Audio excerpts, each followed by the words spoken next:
Whether it's the thrill of victory, or the agony of defeat, or even the off season, we'll cover it all here on Broad Street. I'm your boy, Ms. and Ms. Coolcat County, representing the Birds. Let's get to today's topic. Kellen Moore and Vic Fangio. They spoke to the media today. We're gonna play all the whole thing. Okay, so let me just give my thoughts before we listen to it.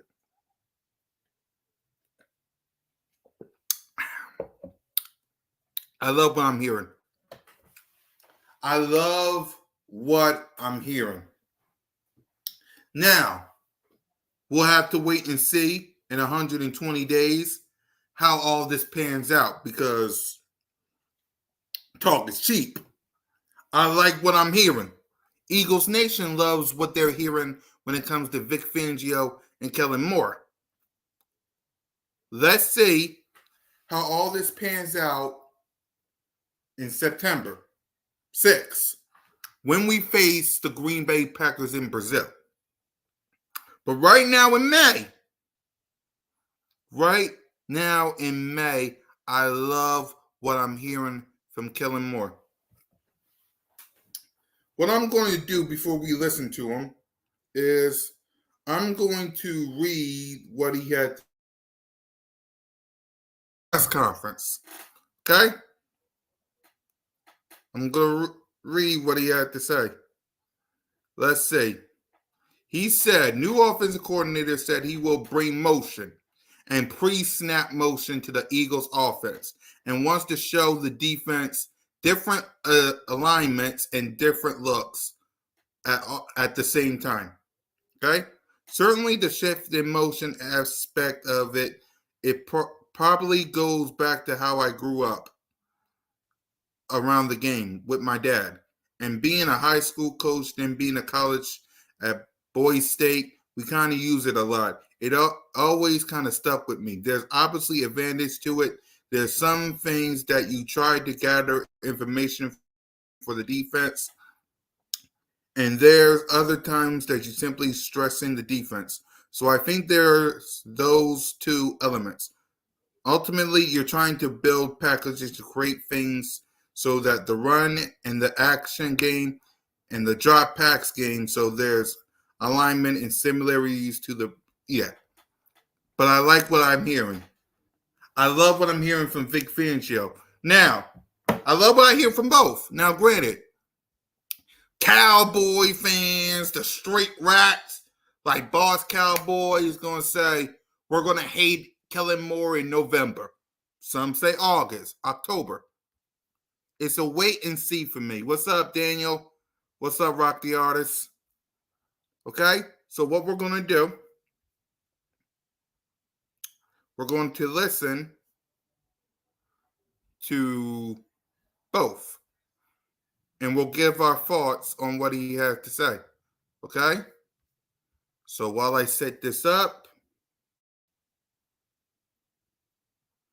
let's listen to Kellen Moore and Vic Fangio. First, we'll listen to Vic Fangio. No, first we'll listen to Kellen Moore. Okay? First, let's listen to Kellen. How's it going, guys? How you doing? What's it like to come into a new job and have this kind of talent on the roster? Yeah, it's been a really fun process. Through the whole process, you're kind of getting to know the personnel, and then just the way Howie's obviously handled this offseason has been phenomenal. Just, the pieces we've added to complement the pieces that are already in place. I think it's been a phenomenal setup. We're really, really excited about it. What do you recall from your head coaching interview here, and how much was that on your mind when you took the OC job? Yeah, really fun process. Really impacted me just how phenomenal the people were.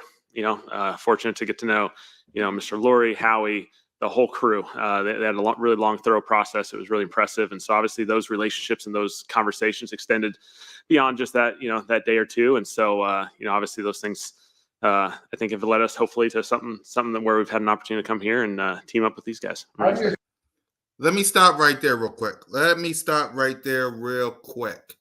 Let me stop right there. Listen to what he had to say, ladies and gentlemen. Let's talking to Jeffrey Lurie, Howie T, and Nick Sirianni. There you go. Let's continue on. System different? How's your system different from what Eagles have done here the past 3 years? Yeah, I think everyone's got their different flavor from a systematic approach. I think our real focus here, as we've gone through this process, is we got a lot of good going on, and we can't lose the good in the reps that Jalen and AJ have developed, and Dallas has developed, this offensive line have developed, and how can we build off of those things and really connect the whole thing. And so that's been a really fun process. There'll be tweaks, there'll be changes. Everything's constantly evolving. That's part of this whole offseason program. I mean, we just got to our first week of actually being on the field with these guys. Once you get on the field, things just start evolving. And so that's really where we're at. We're at a really beginning level of this thing. We're really excited to go through this process with phase 3, get a little bit more field work. And then really when you get to training camps, when you can really hammer in the run game and the play action game and how all that stuff connects. We're going to talk about having outside ideas. He's talked about blending philosophies, finding someone who has other answers. What's that blending like? With just kind of what was it like when you guys work together? What do you work? Just kind of an insight to what that's experiences. I think it's a really fun process. Fortunately, like most of us who go in this profession, you have different times in your career where, whether it's a new coach coming in or you're going to a new place, there's people just have different exposures. And so the more conversations you can have, the more discussion points. Hey, we had an issue with this. Hey, we had a potential answer, vice versa. And you have that continuous conversation. It's been really, really fun. I love the opportunities that we can sit down, we can just talk about things. And I learn from Nick. Hopefully I can bring some things that, people can learn hopefully from just maybe an experience that I've had that's different than theirs. I think that's part of this whole process is we got a really, really good coaching staff here. There's a good reason. I was fortunate to bring Doug and Kyle, but a lot of guys stayed here because we got a really, really good staff. How does that compare to previous stops? Like, is it more collaborative? Would you feel like it's a different process to what you've done in the past? Each stop is, really the big emphasis is on collaboration. And so whether it's, when I was fortunate to hop into as an OC role, we kind of kept the system in place and kind of made our little adjustments when Jason was our head coach. Mike came in Dallas. We were fortunate to kind of merge those two worlds together. It was a really fun process. And then going to LA last year, we had a similar thing where, try and keep some of the things that are in place, build off of that, and kind of build ultimately what our 2023 last year. And obviously this year, our focus is really ultimately what do we want 2024 to look like, whether it comes from 23 or beyond, wherever it comes from, it comes from. You've been with quarterbacks so far. What are your first impressions of Jalen and how it's unique to guys like Dak and Justin? Yeah, I really enjoyed Jalen's process. So far, I think really it's focused on how he processes the game and just kind of the classroom aspect of it. And we're beginning the field process of really getting out on the field and being able to do this thing. But I've really enjoyed our conversations. I think he's a really smart player. He has a great feel for this game. The more conversation we have, the more we get to make these adjustments and build off of this thing. But Jalen's one of the premier quarterbacks in this league for a reason. And he's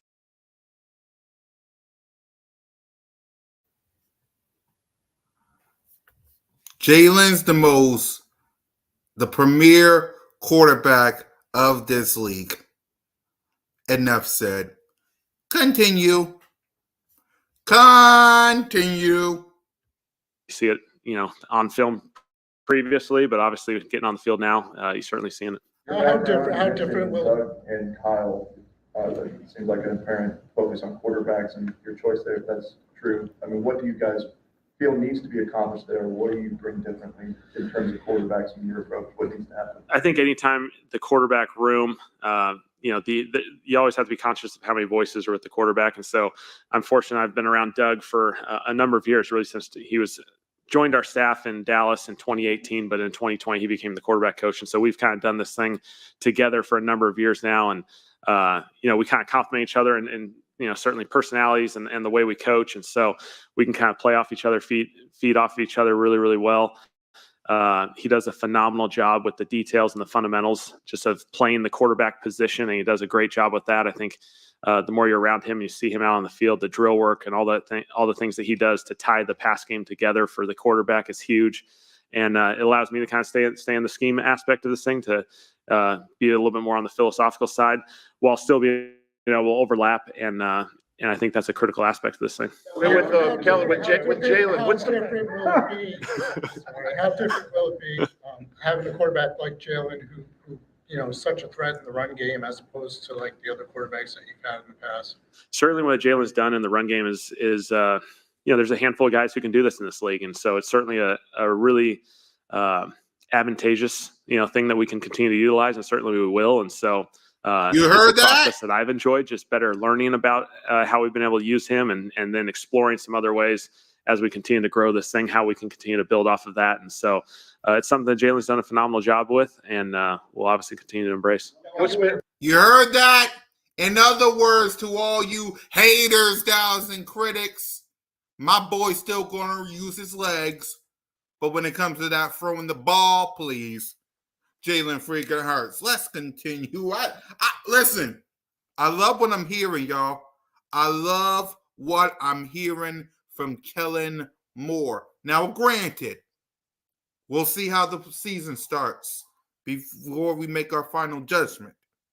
But right now in May, I like it. Let's see how we do in September. And by the way, the schedule is going to be released this Wednesday. So, Kellen, once the schedule is released, Kellen, you better be working on that playbook. I want the head of them street rats. I want the head of them street rats. What's been the process as far as getting to know Jalen? Maybe not as much the football stuff, but just kind of getting to know him as a person and building that connection. Yeah, I think that's the fun process, the whole thing. It's a very ongoing process, just like any player on our offense. Anyone who comes into a new environment, process, even if it's a 30-second 1-minute conversation heading out to the field, all the different things, what you quickly realize is, from Mr. Lurie to Howie to Nick, this place has been built on some phenomenal people, and you quickly feel it just being around this building. It's a really special place, and so I've really enjoyed it. To be, I guess, the head coach here in 2021, what did you learn about this organization through that process, and did you kind of rely on some of that information when it came time to accept this job? Yeah, at the end of the day, it was just a really awesome opportunity to meet the people and connect with them. Like I was saying earlier, with Howie, Mr. Lurie, everyone, a lot of this building was a part of that process. And so those relationships continue to grow, even beyond that couple days that process went on. And so it's been really good. You quickly realize how special the people are here. It's a really good organization. There's guys here who've been here for a number of years for a really good reason. And so you quickly felt that, and, it's continued certainly up to today. Kellen and the players learning a new terminology. Terminology, plays are plays, words are words. I think it's a combination of things that we can build off of. Hey, if everyone understands a play and it makes sense, let's keep things in place. That's not that complicated. We're continuing to evolve the system to make sure that the language ties together, that the communication can be clean, and whether that word comes from Philadelphia, Los Angeles, or somewhere in between, we're building that as we go. So does it come from Philadelphia, Los Angeles, or somewhere in between? All three. As a player and as a coach, you played with and coach high-profile offensive talent. How do you make sure everyone is involved and happy, for lack of a better term, when you have so many weapons on offense? Yes, certainly we're really excited about the guys that we have in place here. A lot of guys who can do a lot of different roles and a lot of variety. And so that excites us as far as just the way we can present things for the defense, challenge people pre-snap with all the different alignments and personnel groups that we can play with. And so that'll be a continuing building process. I think the biggest thing is having clear identity of who we want to be, and ultimately week in and week out, understanding their role, certainly through a game. There's going to be certain games where guys are going to get more attention than others. Understand that you're a big part of it. You may have the big time assist on a play, that gives us an opportunity for someone else to score a touchdown. And maybe the next week now it goes vice versa, and someone else has to help the other guy out. And so I think there's that continuous trust as we build this thing. When it comes to motion and offense, that's been one of the things that's a little bit different. The Eagles, a lot of ways to impart information. The Eagles haven't used it a lot. You're typically in the top 10. Is that something based on the players, or is that your sort of philosophy to have? Yeah, certainly the shift in motion aspect of it. It probably goes back, to how I grew up around the game with my dad being a high school coach and being in college at Boise State. We kind of used it a lot. And so it's always kind of stuck with me. I think there's obviously advantages to it. There's some things that you're trying to gather information for the defense, and there's other times you're simply stressing the defense. And so, I think there's those two elements, and ultimately you're trying to build packages and create things so that the run and the action game and the drop back game, and so there's alignment and there's similarities with the presentations that allows us to stress the defense with those different looks. On game day, from a play calling perspective, what is the most important thing to you? Clean operation. As far as for me, just keeping clean operation for the quarterback. Hopefully we prepared the right way. We understand that adjustments have to be made during games. There's always those elements, but you got to be a clean, steady operation for the quarterback. He deals with a lot during games. Understand that aspect of it, and hopefully I can provide that. Who have you admired most as a play caller? As a play caller, you learn from each and every experience. I think that's the big thing. I don't think I'm stuck in this is the one way of doing things. My dad was a high school coach. I was fortunate to play in college for Chris Peterson, who was a really phenomenal coach at Boise State. Through my NFL journey, I've been with a bunch of head coaches, whether I was a player or a coach. And so you take different examples from each and every one of those guys. And so you're continuing to evolve as a coach, just like our systems continue to evolve. And I think that's the biggest thing is we just embrace that, we're constantly trying to find what's the next element, what's the new thing, what's something that can give us an advantage. And I think that's the most important aspect of this thing. What about vision for Saquon? For Saquon, Saquon's a premier running back first and foremost. And so we're really excited about his ability to run the football. Obviously behind this offensive line has done a tremendous job and they have such cohesion and done a great job up front. He's going to be a great running back, but obviously we know the aspects that make him great is his ability to be a pass protector, to be a receiver out of the backfield. He does a phenomenal job with those things. And I think, obviously we got to try and utilize him as much as we can while understanding it's a long season for all running backs. And so, I think we got some great guys behind him and Kenny and Will and all the rest of the guys over there that we're excited about. And so, we're fortunate to have Saquon. When it came to the season from the Cowboys to the Chargers, what did you learn about yourself as a coach from that transition that you feel like you can use from the Chargers to here? So. Yeah, really, I was fortunate in Dallas to go from a player to a coach. And so I was kind of in the same place for 8 years. And so going somewhere really ultimately very new to you, very little connection initially. You learn to grow. You learn how to make the adjustments necessary as you kind of build a system and all that sort of stuff. And so I think you definitely grow a lot from that experience, and hopefully it helps, moving forward to this place. Kelsey was responsible for blitz protection and pickups for many years here. He's no longer. What's up, everybody? We just reacting to Kellen Moore. All right, we're almost done. I get it. We got lots to talk about for him. And then we're going to move on to Vic Fangio. And then I'll answer some of y'all questions. But right now, I like what I'm hearing. Okay? Let me look at some of y'all real quick before we continue on. I like what I'm hearing from Kellen Moore. I really do. Again, let me see how this all plays out in September. But I'm the type of guy that wants to see things play out in September. Okay? Because it's great to talk about in May. And I love what I'm hearing from Kellen Moore. I do play action, motion, running the ball. I love what I'm hearing from this man. Same with Vic Fangio.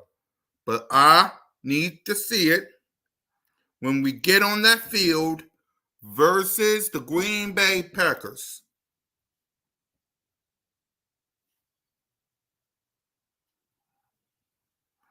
We're just listening to Kellen Moore. We're just listening to Kellen Moore and Vic Fangio. I had to, I'm trying, right. I can't wait either. Right.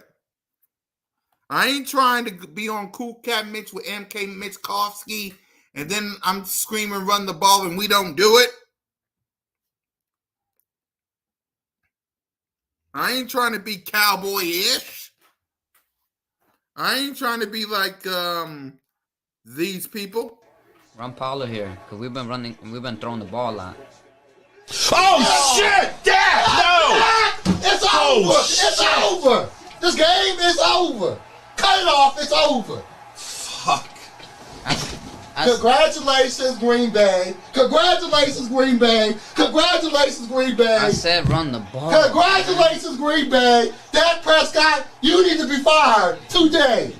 That was on you, Dak! That was on you, Dak! That was on you, Dak! I said run the ball. That was on Dak Prescott! Trying to defend the CeeDee Lamb! Trying to defend the CeeDee Lamb! You trying to defend the CeeDee Lamb! We ain't trying to be like that.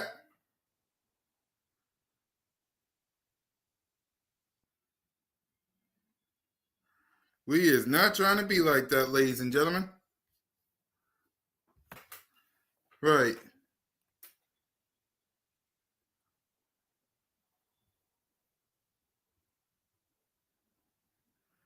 Right. We ain't trying to be like that. Right. So, yeah, let's continue on with Kellen Moore. All right, let's continue on. I love what I'm hearing. We're almost done. And get them likes up. Go to Birds of Broad Street and click that subscribe button. We're trying to get 1,000 subscribers before Brazil, week 1. I want to do super chats and stuff on the Birds of Broad Street. So all of us, me, Moan, Smitty, Trigger Trey, can all go to games together. But it'll only work if y'all hit that subscribe button so we can do super chats. All right?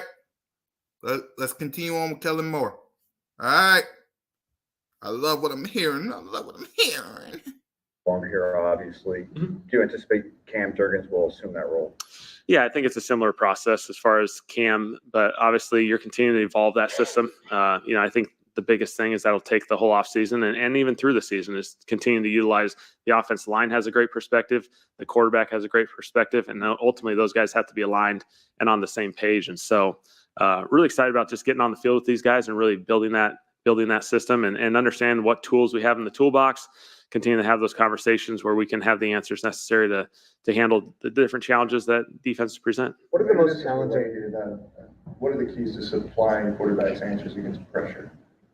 Yeah, I think it's just having a clean toolbox. There's a lot of different things we can do, but just making sure it's clean, effective, and as you build it, you got to continue to evolve. And so that, 1 week, maybe your answer is a certain play. And then maybe the next week you got to make the adjustment off of that. And so that's, I think, the continuous evolution through the season. There's going to be different challenges each and every week. We're going to walk into a room and deal with the blitz protection. And we're going to look at it, and there's going to be a couple challenges each and every week. That's what these defenses do. They're really good. They scheme me up. They give you a lot of challenges. And so you're continuing to find, okay, what's the next tool that we can use? What's the next tool that we can use while still keeping it clean for the quarterback so that he knows exactly what he needs and he can handle it accordingly. What have you found to be the most challenging elements of blending offensive philosophy? I think that's the biggest process that, when maybe you make an adjustment with the language, as funny as it may sound, making sure it doesn't fall into an issue down the line and something else, whether you make an adjustment to a pass play and maybe the words now, associated with a screen and vice versa. There's just some language stuff that you're continuing to make sure we just keep it really clean for these players so they can play fast, know exactly what we want to accomplish each and every play, and so they can just go for it. So to follow up, it sounds like you're keeping some language, you're bringing in some of your foreign language, and then you're creating new language to have it all sort of fused together. It sounds complicated. Is it a complicated process? No, plays are plays. Football's football. I think a lot of us have been exposed to this. I think the biggest thing is, you want to just make sure the language is connected. And so each and every year, even if I was in Dallas, every single year we went through this process. It was the same process. You go through it, and during the season, you just want to clean up the language, make sure it's clean. And so some of this language, some of it will fall into 2023 Philly, some of it will fall into Dallas or LA, and some of it will ultimately come from, hey, we just want to clean this whole thing up and we're just going to create a new family of words association. And so that's the biggest thing for us, is just making it a really clean system. And that's what you do each and every year, no matter where you're at. When you were hired, what did Nick say he wanted from you as the offensive coordinator? Yeah, Nick and I, we just had some great conversation. Obviously, we've been in contact. We've known each other for a number of years, just from afar, and so tons of respect for Nick. Really, really enjoyed when we competed from opposite sidelines, but then obviously get to know him off the field. We went through the interview process. It was phenomenal. Really good group. I think the biggest thing was, I felt like, hey, we got some really good stuff going on here, and we can't lose the good. And so Nick and I are really, really excited just to team up on this thing, team up as a whole offensive staff, and really just build this offense exactly how we want to in 2024. What have you learned about him that maybe you didn't know before you came here? I think he's excellent with the details and holding guys accountable to the details and the fundamentals. And that's what I've been really, really excited about this first few weeks of just getting on the field, is how much attention we focus on the fundamentals and details. I think he does a phenomenal job with it. He does a phenomenal job holding guys accountable in the team meetings with it. And it's going to be a really exciting process. Where do you stand on how much you give a quarterback autonomy to change plays at the line? Yeah, ultimately they have a front view seat at this thing, and so we want to give the QB tools and the ability to make the adjustments necessary at the line of scrimmage, while also trying to keep it as clean and concise so he can play fast. And so ultimately, we want them to have the ability to make the adjustments necessary, but we can't dilute it to the point that he's got 500 million things that he can potentially do at the line of scrimmage, and now we're not all on the same page. And so a lot of times the QB knows what it is, but it's also about making sure all 11 are tied to what those adjustments are. And so Jalen's been phenomenal. I'm excited about building that process with him. When you look at your sixth year as an offensive coordinator, how has your youth and your playing experience helped you or factored into your coaching? Yeah, obviously, 35 now. When I first got into it, it was funny because I was really slid into the OC role, and I was with a lot of guys that I'd actually played with. And so as you're going, obviously that aspect of it changes, and you become a little bit of an older coach, so to speak. But obviously, anyone who's been able to be fortunate enough to play in the league, play in college football or wherever it may be, you can always lean on those experiences and those exposures. And so it's been a fun process. I've really enjoyed, just getting to know these guys, getting to know the staff, spending time together, and building this thing. When you look at come up as a kind of playful life around the building. Yeah. Obviously, it's unique, within the division, and so I was fortunate to be there for 8 years. Obviously, I had a lot of great experiences. This thing's been awesome here. I've really, really enjoyed it. It's been a lot of fun. last one, Martin. When you look at the offense from the last 6-7 games, and Nick has kind of admitted like it kind of grew stale and everything. What did you see, and like how did you kind of figure you can kind of add your touch to that? Yeah. Obviously it's hard for me to judge it totally being from afar because I don't know the day-to-day aspect of it. But obviously, every team's going to go through different challenges. Those things come up, whether it's wins, losses, offensive success, defensive success. There's, I think, really ultimately, we're really, really focused on 2024. You learn some lessons from 2023 just as far as, some different things that come up. But, you really just try and move forward. I wasn't around for that. And so, I'm probably a bad judge too. You guys were around it closer than me. So. All right. All right. Thanks. There you go. There you go. There you go. Listen, I want to know from y'all, how do y'all feel about Kellen Moore? Before we continue on, you have listened to Kellen Moore. What's your thoughts? I want to know from you guys. Let's hear from y'all before we go to Vic Fangio next. I want to hear from y'all. What's your thoughts on Kellen Moore so far? What's your thoughts?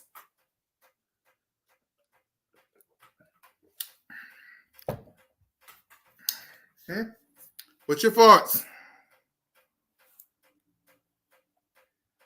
That is true. Let's get there, though. That's my thing. Let's get there. Let's get there. I see it as well, but it starts in 2 weeks in OTAs. It starts in mini camp. I love what I'm hearing. I just want to see it. So how we feeling? Let's see. I just want the offense to be balanced. Exactly. That's me as well. I want the offense to be balanced. Right? 50% run the ball with Saquon Barkley.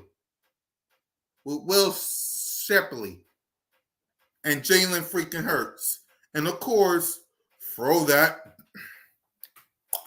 A.J. Brown, Devontae Smith, Aaliyah Smith, Goddard. Basically, the offense needs to be around this man right here. Jalen freaking.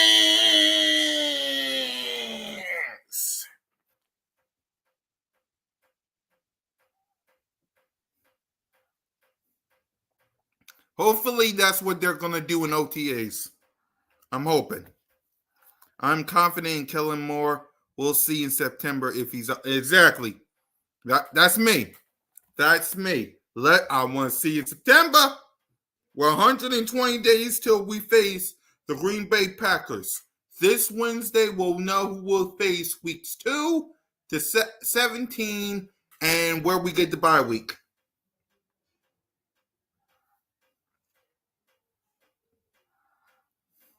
Exactly.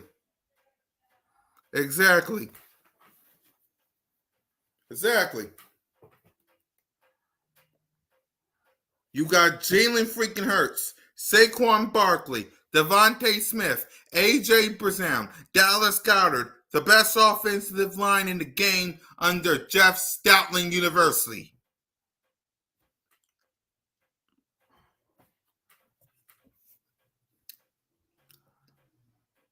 I love that Vic Fangio wants to practice harder. We look defeated in week last season on defense. We don't look like that. Exactly. Before we get to Vic Fangio, right? Before we get to Vic Fangio, I want to show y'all something. I want to show you something. Hold on. I want to show y'all something, okay? Before we go back to Twitter. Before we go to Vic Fangio.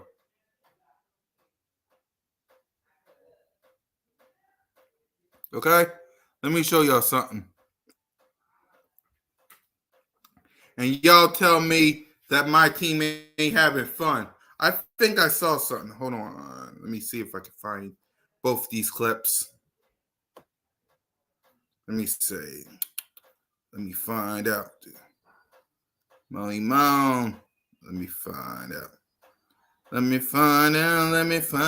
All right, here it is. I'm going to show y'all these 2 clips. Now, y'all tell me that my team ain't having fun right now. Hold on, I'm going to show y'all. Hold on.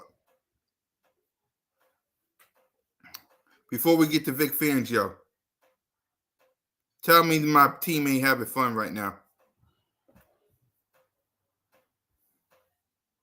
Nothing but some competition.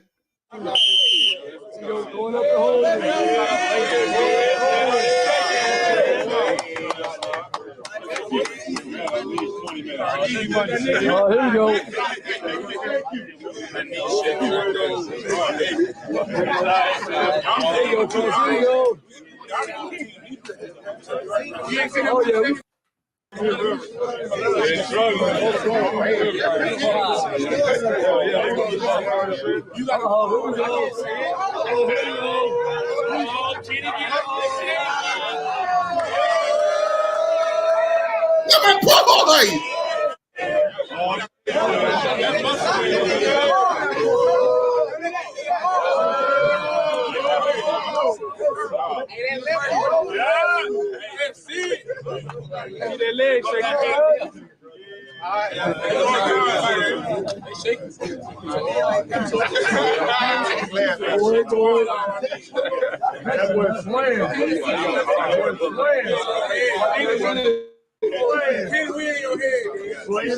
See if you can like go and catch it rep for a job. One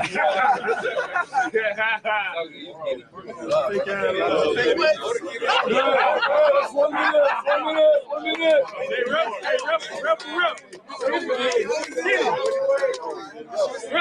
You say what the winner get? Hey, rep. Kenny.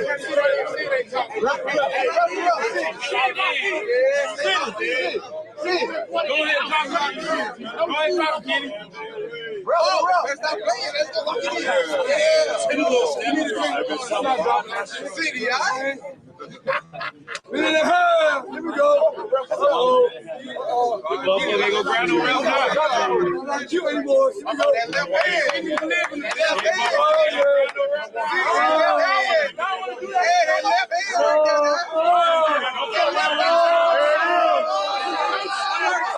Sidney Brown about to move. Oh, who about to move? Who about to move? Come on. Come on. Look at Jalen right there.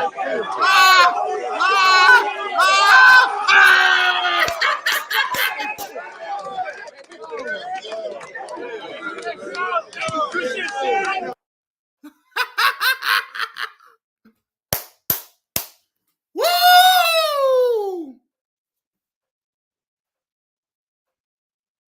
Let's see. They working. Brown might be ready.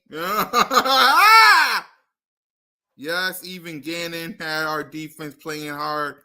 Desai and Patricia wasn't it at all. Exactly. Why hire them? I saw this clip earlier. Sidney Brown not injured. There you go. If so, Dijon can go to slot instead of maybe. Maybe. And then there's this clip right here that I also saw. I think, all right. The Eagles bonded from last year. And then there's this. Eagles bonding from last year to this year feels totally different.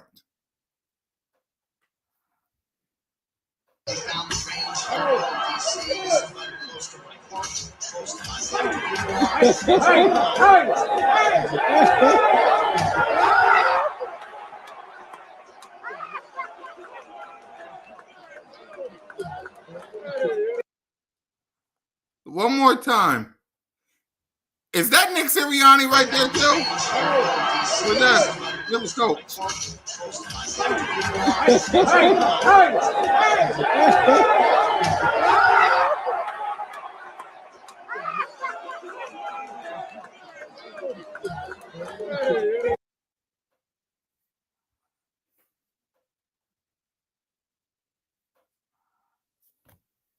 I can't wait, y'all. Listen, I don't know what the hell happened last year. I don't know. I don't know what the hell happened last year. But damn it, the hell, I'm excited. Listen to me. I don't know what the hell happened last year with my Bears and my quarterback. And my head coach. I don't know what happened last year when that collapsed, but man, do I love what I'm seeing right now. Slay, Mitchell, Dijon, Brown, CJ. Then you have Rodgers on the dime.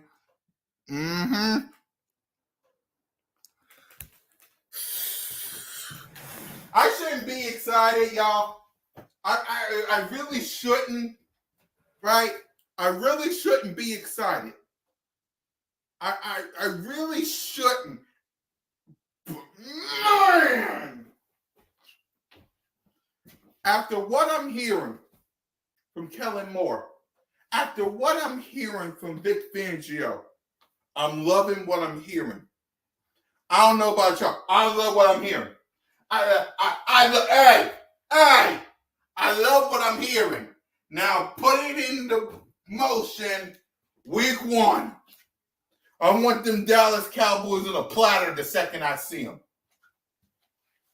I want them street rats on a platter when I see them.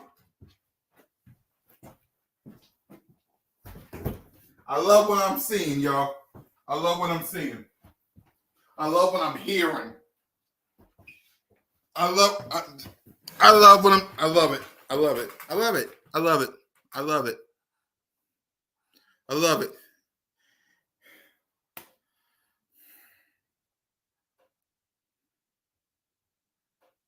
I love it.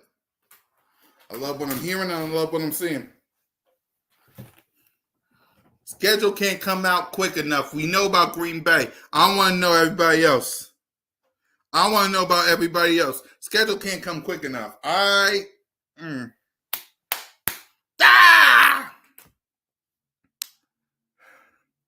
So let's go on and let's hear from Vic Fangio. That is the next guy. Unless y'all got something else to say, y'all let me know in the comments.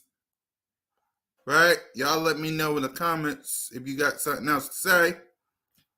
But we're going to go on and we're going to listen to Vic Fangio. Does anybody else got anything to say before we listen to Vic?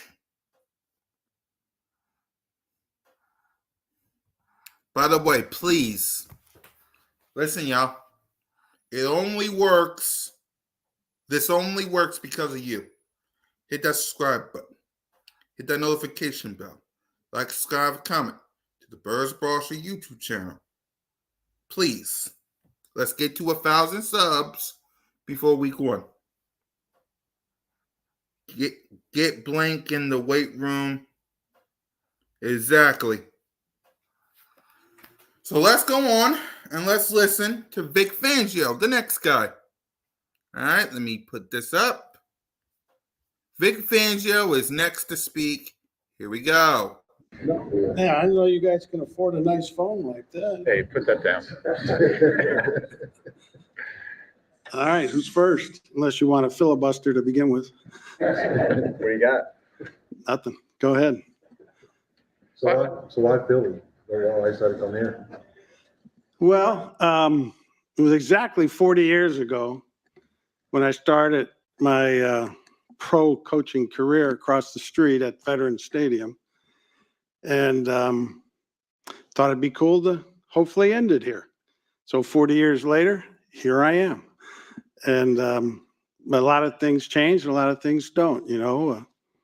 One of the first things I've done several times, I still go to the Palladium down on Packer for my meals, just like I did way back then. And Phillies are still playing good. Okay. Although you guys didn't clobber them for losing one game yesterday, did you? Oh, well, but no, just to come back, my kids live 2 hours south of here. My mother lives, who's 97, 2 hours north of here. So a lot of family considerations. Philly, I was a big Philly fan growing up in all sports.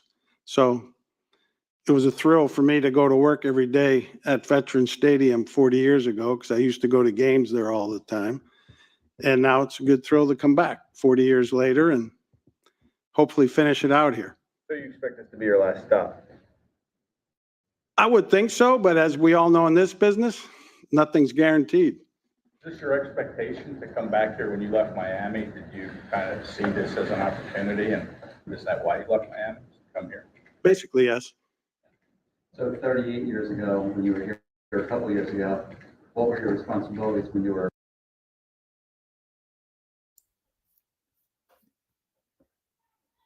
Just because y'all want it. Just because y'all want it. Hold on.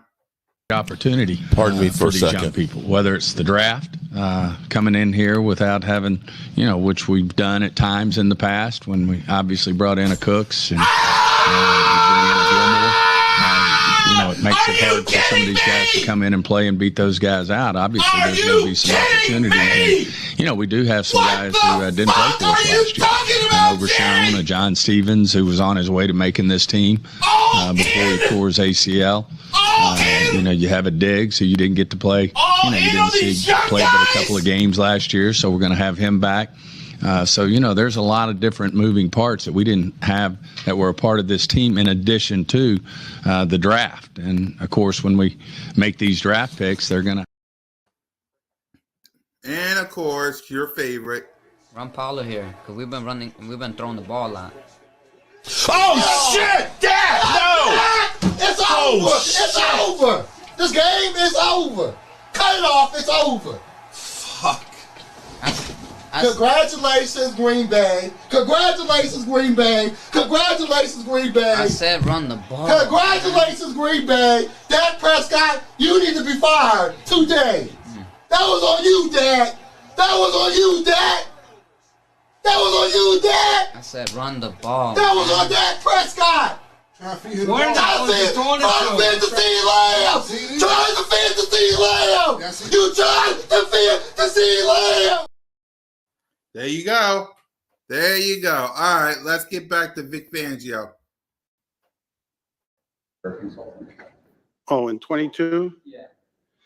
I wouldn't hear that often. I really helped the offense. I'd say 95% of any of my contributions were to the offense and 5% doing educating, trying to give the offensive coaches a pre-look at the defense they're going against, what could possibly hurt them, what's their strengths, what's their weaknesses, schematically where they can be attacked maybe and not attacked, all that different kind of stuff. But it wasn't every week. Would you have been here if the timeline of defensive coordinator openings was different last year? I think that's a fair assumption. We've heard a lot of people talk about your defense, but from your perspective, what are the most important elements of it? Good players. And I'm not trying to be a wise guy with that, but we have a system that is versatile. We like to think that, it needs to be versatile because every week you're facing different strengths of an offense, different schemes. So what you play in one week, 10, 15 times, you may not play it all the next week. So you have to have a versatile system for the offenses today in the NFL. And what we'll eventually do is learn what our guys are best at. So I like to throw a lot at them early because I think one of the worst things you can do is come week 3, week 5, man, we could really use this scheme, but it hadn't been introduced to the players yet. Whereas if you introduced it to them in training camp and worked on it, when you pull it back out 3-4 weeks later, there's recall. So we'll throw a lot at them in training camp to see what best fits for them, what they're good at, and then try and whittle it down. But always keeping some stuff in the bank in case we need it at some point during the season. Along those lines, Whoa, Bob, you got a referee here. We'll do DJ and then Mark. We've seen a lot of defenses across the league about aspects of your scheme. You hear a lot about the Fangio scheme. Does it present challenges as more defenses kind of try to emulate what you do? Like, how do you handle that? Yes and no. Yes, in that you see the way some teams may want to try and attack it, but no in the sense that it's not as different as it was when we first started doing it and built it. So it's yes and no.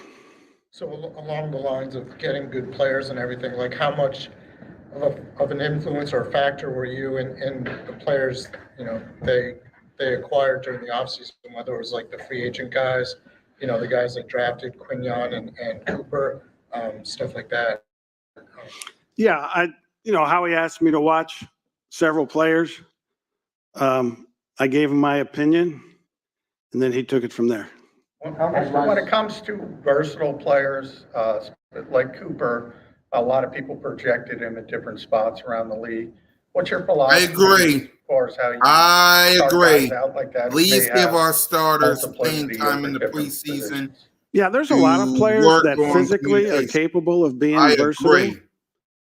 Where a lot of them get eliminated from being versatile is they struggle to learn and the assignments and the techniques and the execution at a couple different positions. So there's a lot of guys that are versatile physically, but can't do it mentally. And I don't mean that they're not going to get, your reps are watered down the more you're moving around, and other guys are easier. It comes easier for them than others, if that makes sense to you. And what was the second part? Just the fact of how you start those types of players out. If you Yeah, you start them out at a primary position, and then you start giving them the secondary position and go from there. In fact, after you left Miami, it was suggested that you didn't get along with some of the players, that there were relationship strains. What was your perspective? What was the reality of it from your? Yeah, I didn't see that at all, really. Anything we do, whether they're here or anywhere else I've been, is what we think's the best for the team and best for the defense specifically to stop somebody. And wherever that falls, that's where it falls. Follow up on that, how have players changed since that day, across those day 40 years ago across the street? How are they different now than they were? That's a good question. We can stay here all day and answer that, but I'm going to give you the Cliff Note version of that. They really haven't changed very much at all. What's changed is the people around them. People are not expecting as much out of players as we used to expect. And these players will work and give you everything they got within reason. And there's too much of, and that starts at an early age, when they're in high school, college, everybody, less is more type thing. They preserve your energy. You guys hear in the NBA and load management, and I talk to coaches from other sports that I know, and, it drives them crazy. But the players are willing to work. Never had an issue with that. And they're still willing to work. But we, as the so-called adults in the room, need to push them. So how have you adapted to? And linebacker specifically, how do you see personnel here matching what you want to do?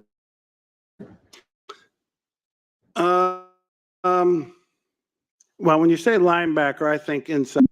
I think they're off to a good start. We've got Bond here who's played a little bit of inside linebacker in New Orleans.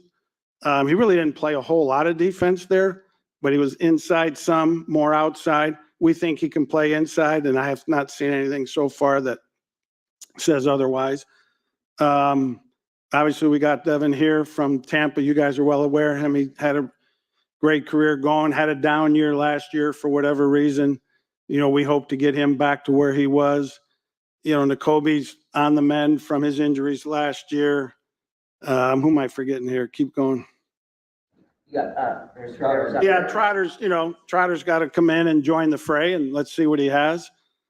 And Burks too, he's been a veteran backup. He's in the hunt too. So, we don't have anybody established as per se an Eagle, but we've got guys to work with, and we're happy with the group so far. To follow up on Bob's question, your response to that about the changes in the game over the 40 years.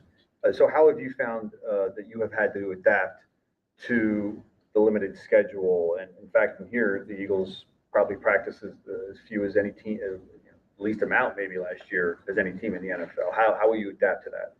Well, you got to do with what you got, but I keep pushing for more. Did you push for more this offseason before coming here? I'll let Nick answer that for you. You think players can take that the wrong way? Take what? Take the pushing and Not, again, within reason. I'm not proposing we go 2-a-days and do, what is it, North Dallas? What was the thing in Dallas? 40. Yeah, North Dallas 40. Yeah. in 2022 that was sort of a hiatus where you got to dive in to study and catch up. Yeah. Just study trends and things like that. When you have a system that everybody's trying to use in their own system. So did you take time between this off season, between Miami to now? What are you trying to do in terms of taking a step ahead, and how much different do you think things can be with the players that you have here? Well, I got to first learn these players. And, I think the narrative you're painting that people are pulling stuff from our defense. They're not doing it verbatim. You know what I'm saying?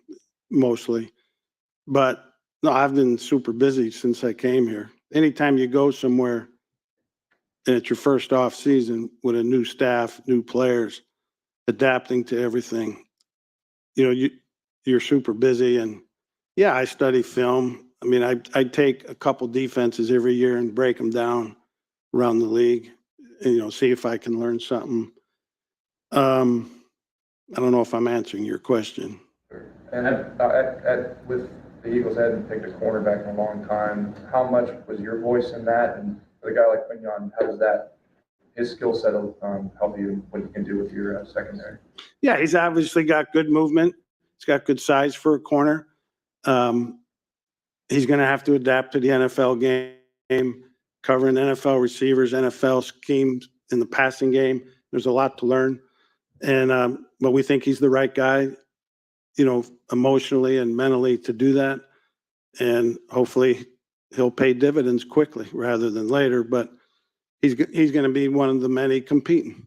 Having worked with Sean Desai as long as you did, what was your perspective on the way that last year went for him here? I really don't know. Anytime it goes bad like it did, it's usually everybody has their fingerprints on it. It's not just one thing or one person. When it comes to that, you've had that Blatt defender, Sam linebacker. You've had some success with that. Van Ginkel had a big year for you last year. Is that something you want, or is that something that I have this player and I kind of want to take advantage of this particular player? His versatility you're talking about? Well, his role. So yeah, he obviously showed that I thought he could do it, and then he showed he could do it. So we used him that way. And then we got handcuffed through injuries. He had to play one position then. But yeah, anytime you have guys that are versatile, it helps. Helps a lot. When you went about building the staff, the rest of the defensive staff, what was important to you? To get good coaches. I mean, obviously some of these guys I've had some history with, but it really wasn't the history of knowing them, why they're here. I had firsthand knowledge that they're good coaches. So that was first and foremost. Joe was here, Clint, Bobby King, I didn't know from Adam till we hired him, and he's done a great job so far. So priority one was good coaches. Then if they did have familiarity with the scheme or me, that helped. A lot of these guys you'll be their fourth defensive coordinator in in a couple years. A lot of these guys are going to have three position coaches. How much of a challenge is that to kind of start from scratch again for them? It does add a level of challenge to it. Hopefully we'll get enough work between the off season and training camp to get through that. But there's no denying that continuity, if it's good continuity, is helpful. What's the best way to maximize Jalen Carter in your defense? Who? Jalen Carter. Well, I mean, I think he's talented enough that no matter what we do with him, we'll be maximizing him. He's got to get in great shape, which I think he's off to a great start here. And so we can play him a lot. In terms of limiting explosive plays, where do you rank that in terms of priorities? High. Highest? It's high. What about getting after the quarterback? How big is that for you? High. Highest? It's high. How about not letting the other team score? Where's that kind of rank? That's number one. That's the highest. You asked about Jalen Carter. What about Jordan Davis? How do you? Same thing. He's heading into his third year. I think he's off to a good start this offseason. I mean, I don't have anything to compare it to, not having been here his first 2 years. But I think he's working good. I think he's rounding into good shape. It's up to us to give him the opportunity and platform to get in good shape, and then rely on him when he leaves here and, that dead time between the offseason and camp. Well, from what I've seen so far, very encouraging. How much input did you have with Bryce Huff, and what do you like about him that you've seen in film and otherwise? Yeah, Howie asked us to watch him, both myself and Wash, and we liked him, and he's been a good pass rusher for the Jets. Playing in a somewhat of a part-time role, Hopefully we can make him proficient enough to where he plays more, meaning his run play, and on the occasion or two that we might want to drop him. Last year, you mentioned, and I know you weren't a part of it, but see, when the defense is trying week to week to try to solve things, and there's a lot of hands in trying to get it back on track, what from your experience, and I don't know if the Eagles asked this from you, where you can help build game plans week to week? What are your strengths there, and whenever things do turn around that you can find solutions each week? What goes into that from the defensive coordinator position? Well, I mean, I think what you're saying, and correct me if I'm wrong, is they weren't playing good. They had injuries, so there was a lot of moving parts. Is that what you're saying? Finding solutions week to week. Yeah. Basically, I mean, I'm not totally sure of your question, but when things aren't going good, you need to go back to basics. I'll tell the players early in camp that if we're struggling, don't expect me to magically scheme our way out of it during a game. We're going back to basics, and we're going to call the things that we've been practicing since day one, and we got to fight our way out of it. And if you don't have that foundation and you're always grabbing for the perfect call,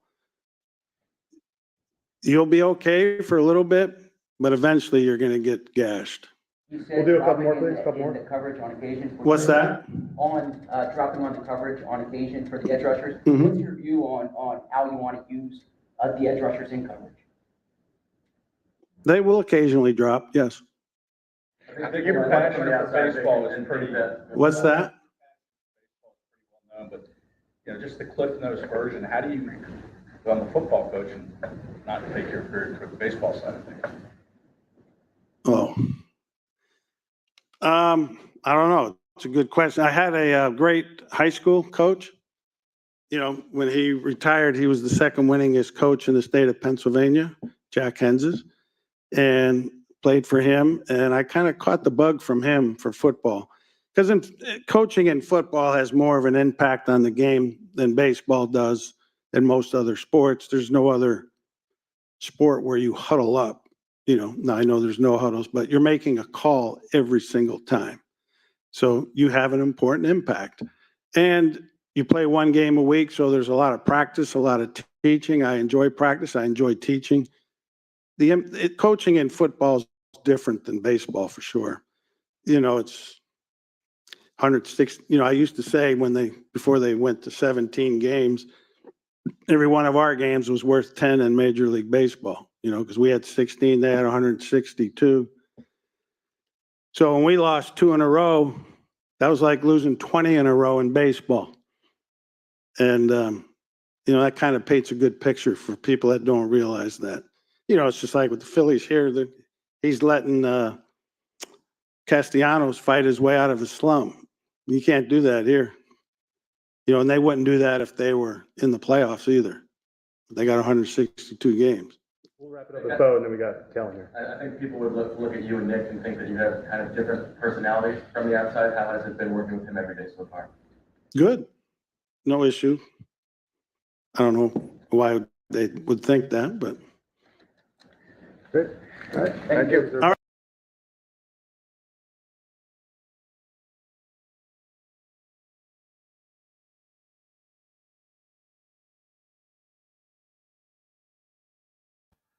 There you have it, ladies and gentlemen. There you have it. Kellen Moore and Vic Fangio. Again, I will say this again. I love what I like to hear from them. I do. I love what I'm hearing from both these men. And I can't wait for the season to start. I really can't.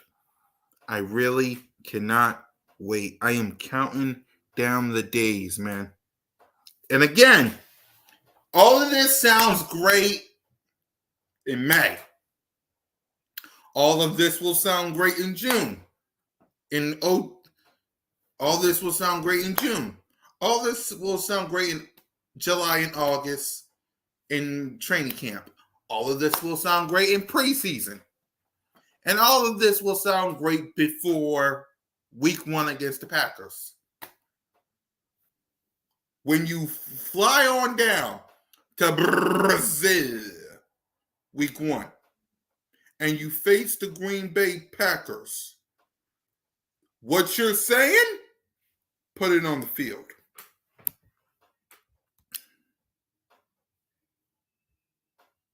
I love the speech last year. Means nothing. Got it. Exactly. That's what I'm saying, Twiz. That's what I'm saying. Last year. Oh. Brian Johnson. Sean Desai. Woo! What happened? What happened? Please. Sean Desai, Brian Johnson. Woo! What happened? What happened?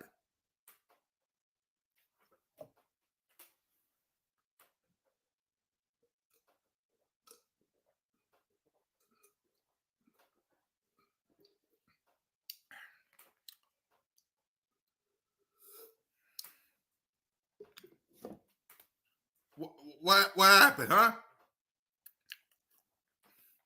We listened to Sean Desai, Matt Patricia, and Brian Johnson. What happened? After woo, especially in May. Woo, what happened? Exactly. At least we got them. Right.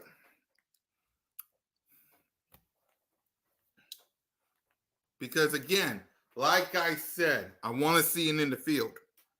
I need to see it in the field. Let me hear from you guys. I need to see it on the field. I want to. I need to. I want to see it on the field. Because all of this will sound great now. But I want to see it on the field. When I'm at the game, right? Because I'm going to the Dallas game. I'm going to the next home opener. I'm probably going to a third. I'm going to a third game. I just don't know which one. But when I'm at the link, I don't want to be screaming my lungs out saying run the ball. Or why my boy Jalen freaking Hurts got hit. Or why the defense is allowing people like Kirk Cousins and all these people that we got to face. Right? Look at our opponents. Right? I don't want Jaden Daniels or Danny, sit your fried ad down before I make some change. Or Bryce Young. Or Derek Carr. Go up and down. I don't want Dak Prescott to have no 400 yards passing. Same with Russell Wilson or Deshaun Watson or Matt Houston. I don't want all that. I don't want to be embarrassed in front of the whole dang world versus Green Bay.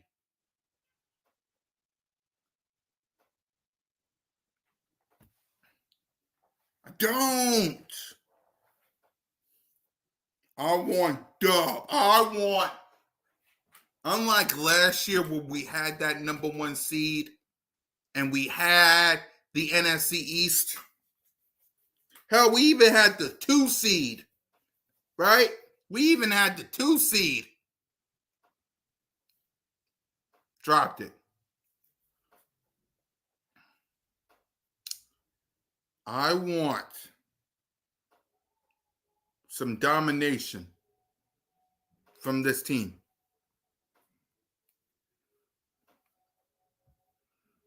I'm going to drive 8 hours back home if we ain't run the damn Thank you. That's what I'm saying. You got Saquon Barkley, man. Will Shipley. Jalen Friggins from the Bill. Let me put on my Jalen freaking Hurts jersey on. Hold on.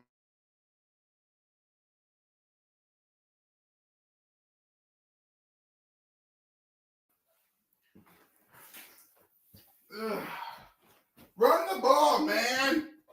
That's all I ask. Run the ball. I love this Kelly Green jersey. Run the ball. Don't be a dummy. Run the ball. Run it well. Run it good. Much better. Run the ball and run it good. I will personally go to the NovaCare complex and whoop some more if you don't run the ball. Because again, why get Saquon Barkley? Whose jersey I'm gonna get? Whose jerseys I'm gonna get? Whose jersey I'm gonna get? I'll probably get his jersey on my birthday. I'm probably gonna get Saquon Barkley. I'm gonna get Saquon Barkley's jersey on my birthday. On my birthday, I'm getting Saquon Barkley's jersey. And I expect when I wear it that you run the ball. Damn right. Shoot. So, with that being said, y'all, that's all that I have for today. We will be back next week on Broad Street News to break down the schedule. So, until next week, where we'll know our official schedule, whether it's the thrill of victory or the agony of defeat, we just covered it all here on Broad Street. Go Birds, fly, go fly, and remember, kids, don't be a street rat. Don't be one of these people. Opportunity. Pardon me for a these second. young people, whether it's the draft, coming in here without having, which we've done at times in the past when we obviously brought in a Cooks and